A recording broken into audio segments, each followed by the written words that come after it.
Hi friends, நேற்று நான் மாவு சொன்னதில் அந்த குழந்தைங்க ஊற வச்சிருக்கிறேன் என் நாளைக்கு டிஃபனுக்கு. இதில் கொஞ்சம் கொண்டக்கடலை 1/2 கப் போட்டிருக்கிறேன். இந்த கப்பில் தான் 1/2 கப் கொண்டக்கடலை, 1/2 கப் பாசி பயிர் போட்டிருக்கேன். பாசி பயிர், அப்புறம் காராமணி சின்னதாக தட்டாம்பயிர் வெள்ளை தட்டாம்பயிர் இருக்குங்களா, அது ஒரு 1/2 கப் இதில் போட்டிருக்கிறேன். அப்புறம் கருப்பு உளுந்து போட்டிருக்கிறேன். கருப்பு உளுந்து இந்த 4 ஐட்டம் போட்டிருக்கேங்க.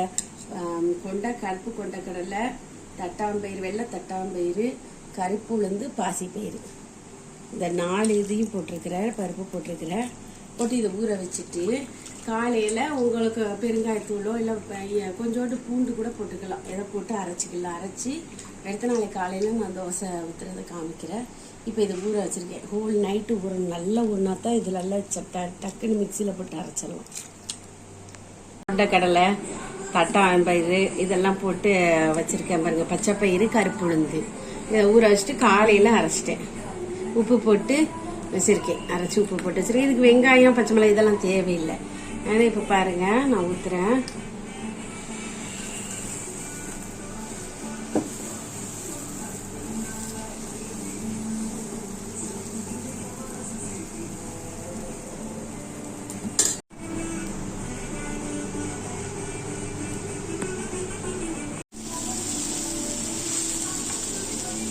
இது பார்த்தீங்கன்னா இப்போ ரொம்ப கிறிஸ்பியாலாம் இருக்காது, சாஃப்டா இருக்கும் தோசை. ஏன்னா நம்ம அரிசி எல்லாம் சேர்க்கவே இல்லை.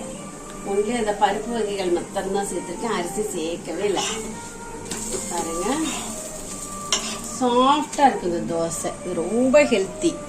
நல்ல மார்னிங் டிஃபனாக சாப்பிட்டோம்னா நல்ல இதாக இருக்கும் நம்மளுக்கு. Thank you friends.